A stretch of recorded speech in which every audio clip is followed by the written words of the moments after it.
Hey, what is going on, guys? It is TemperAlliance, and today in this video I want to talk about the PlayStation Gamescom press conference that happened a few days ago. Now, Gamescom is completely over and done with, and until next year. But I want to talk about the PlayStation Gamescom press conference because I haven't got to it yet. I've talked about Xbox press conference, and I talked about Call of Duty Advanced Warfare that happened at Gamescom. It wasn't really a press conference because it was only based on one game, but they had a lot of time to talk about every single detail about Call of Duty because it's like the biggest franchise of all time. But anyway, yeah. So I want to talk about PlayStation and the last one I want to talk about is EA. But in this video, we're just going to talk about PlayStation. So what happened at the press conference? They announced a lot of games, a lot of indie games, and some about the system as well.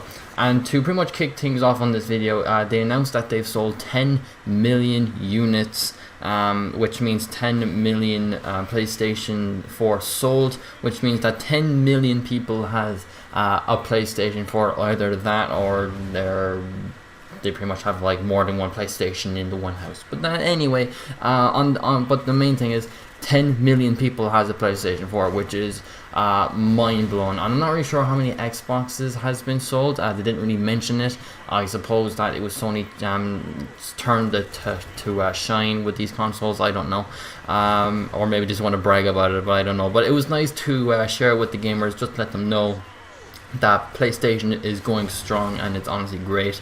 10 million PlayStation sold, which does make sense because they had a pretty good start when the PlayStation was first released. I think the PlayStation was sold first in some of I think in America first, and then it was Xbox, and then Xbox was sold first in Europe, and then PlayStation a few months later.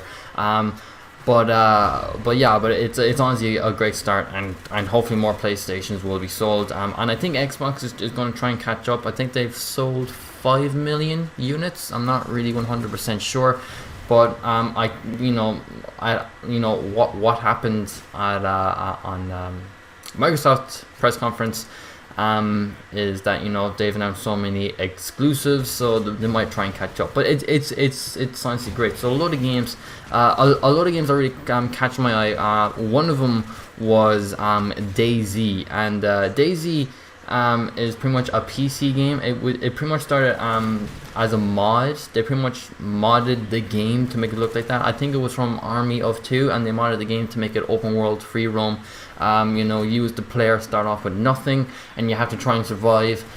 Pick up weapons and all that. And if you die, you're going to respawn as a completely new character, and you're pretty much going to start from scratch. And you can come across players who can be friendly, but then again that can like shoot you behind your back or something like that. So it's really like a kind of like a trust issue game, or like a trustworthy game. Either one, it doesn't really matter. And I think you can run into zombies as well. I'm not really sure. I haven't played it, but it's a PC only game. Can't really play it because I don't really have a PC gaming computer. I would try on this PC, but it won't run as great as it would on a gaming PC. So sadly I can't play it, but it's nice that it's going to be coming out on PlayStation 4.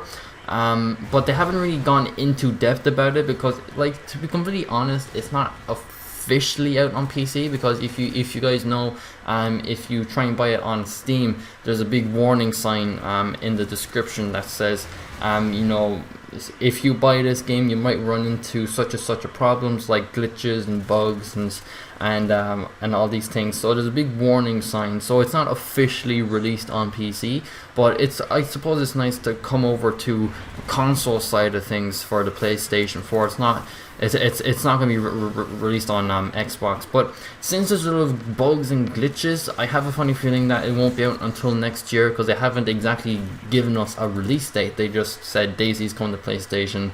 That's it, So yeah, so I'm not really sure, but it's great because that really caught my eye. A lot of how YouTubers are playing DayZ, like Syndicate, Guys Mexican, and all the high up YouTubers are playing DayZ. So that was one of the games that caught my eye. Hellblade, it was just a trailer, no actually official gameplay. I think it was from the makers of Dark Souls, the first one. So not really much to talk about. I'm guessing it's going to have the same feel of Dark Souls. And Dark Souls, is a very extremely hard game. You know, you run into so many bosses and you could die, and it's just an extremely hard game, and hopefully Hellblade won't be as hard. But yeah, but I've never played those games, so I wouldn't really know. But I'm kind of getting my feel from other YouTubers who play the game. So yeah, so hopefully Hellblade would be a good game, but I'm not really sure. There was some indie games, the Tomorrow Children, which I thought was a really weird and unusual game. Like according to the trailer, it looked pretty weird. Like it looked kind of like an unusual game, and especially with that creepy face just staring at you at the very start of the trailer. Yeah, so that's not a very good thing to look at nowadays. And to make things even more fascinating for PlayStation, they've announced Destiny, and according to GameStop, it has been the #1 game to have the most pre-orders in history of pre-ordering games. So Destiny is pretty much the highest pre-order game ordered. You know, so you know that's huge for Bungie, and Bungie had a great history. You know, they were the main creators of Halo, and then Halo Reach was their last game, and then 343 Industries then took over from there on out. And you know, for Bungie to be from, you know, the high kind of world famous Halo to Destiny, you know, people are still grabbing onto that, and it's honestly great to see them come up this high, because I love Bungie. The minute I played Halo, I was in love because of Bungie.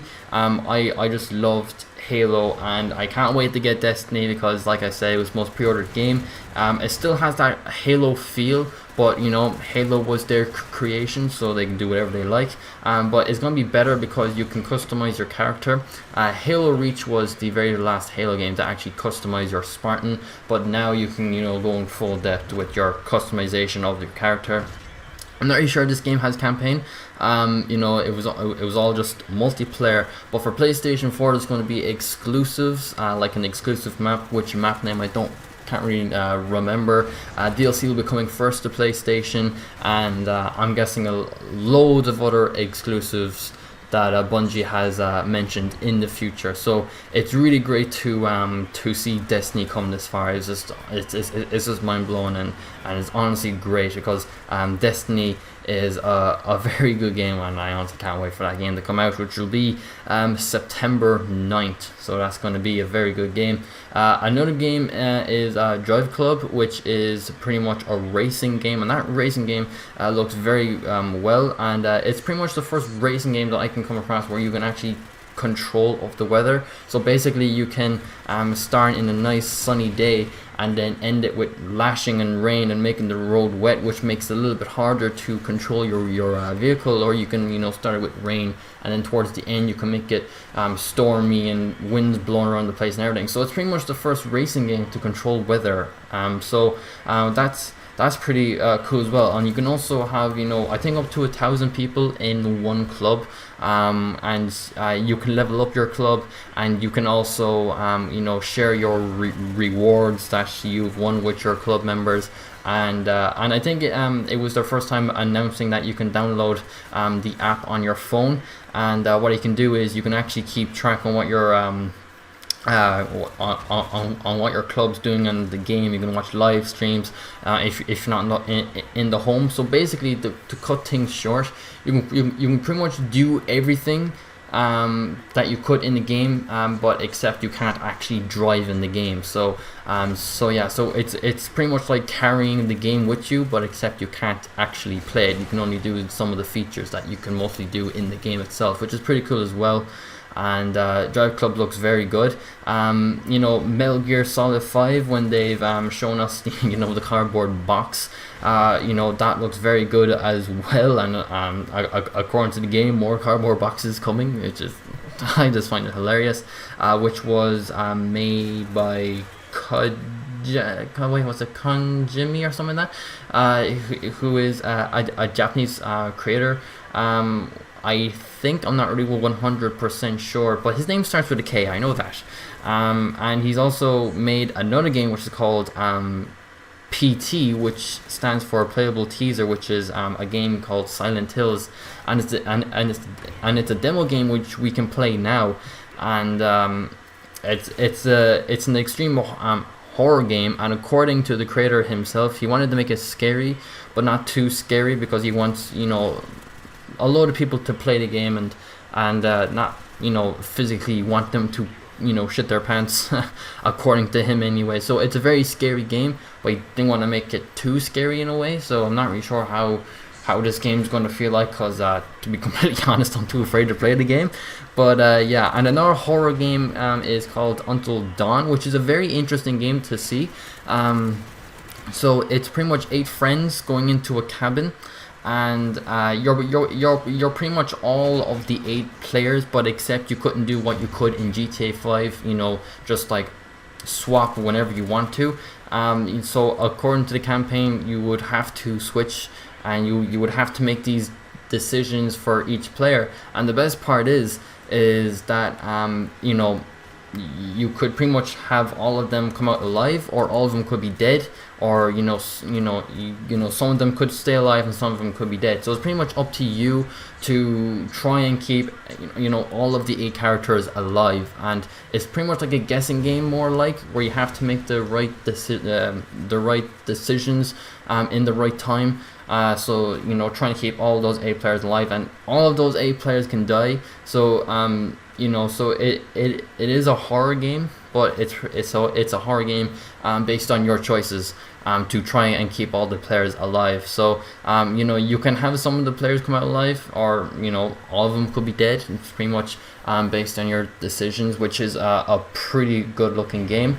Another PlayStation game is what's it called, of Ethan Carter, the disappearance of Ethan Carter. I'm not really sure about that game.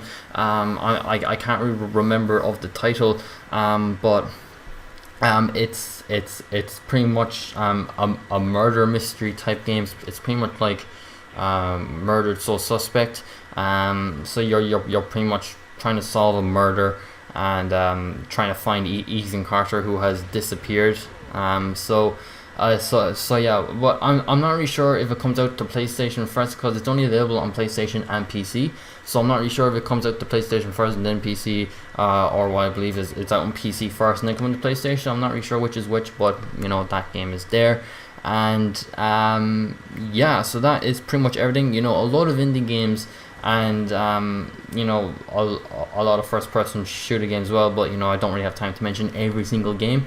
But another one that I'll mention really quickly is that they've mentioned a system update 2.0, which pretty much makes you be able to share your game with your friends around the world. So according to them, that you can actually, you know, pass the controller on the game, and without them being in the same room as you. So you know, they could be from Canada, America, and you could be from Germany or France, or you know, so it's around the world type thing. And also they don't have to have the game. So you can pretty much share the game without them having to download the game, which is pretty cool as well. So that's pretty much the system 2.0 on that. And also they've mentioned the PlayStation Oculus Rift, which is Project Morpheus, which is pretty much like the Oculus Rift. So so the PlayStation has their own Oculus Rift, so that's pretty cool as well. So it pretty much gives the players be able to have like a 360 view, and look up and look down and look left and look right, and all that great stuff as well. And yeah, and also PlayStation TV, which has PSP and PlayStation 1 game titles. And also you can also say, for example, if you had a PlayStation in your sitting room, and if like family members wanted to watch TV, you could literally hook the PlayStation TV up on another TV around your house, and be able to play your PlayStation on that, which is pretty cool as well. So yeah, so that's also the PlayStation TV with also 3 free digital games inside, which costs like 99 euros, which is very good as well. And also for the last thing, which is a game, it is Far Cry 4. Might as well mention it since I mentioned a lot of game sharing. Pretty much the exclusive for Far Cry 4 is that you are given 10 keys, basically, as what they're calling it. And what you can basically do is that you can give each key to one of your friends, or give 10 keys to 10 different friends, or whatever you like to do, and you can give them 2 hours of free access to Far Cry 4, and you'll be able to play with each other. So you know, they have like 2 free hours to play the game, and then after that you can give them another key if you wish. So if you get on PlayStation, it's only available on PlayStation. So yeah, so that is pretty cool as well, and that is pretty much everything that I really want to say. A lot of great indie games, but sadly I can't mention them all. You know, Volume and that Tearaway Unfolded. So yeah, so you know, all those great games coming to PlayStation. And yeah, so that's actually pretty much all I want to say about the Sony press conference. Hopefully you enjoyed it. If you did, give this video a like, and also comment down below and tell what you guys think. You know, did you like the Sony press conference? You know, what was your favorite game that they announced on the press conference? So yeah, so and also subscribe to the channel if you haven't already.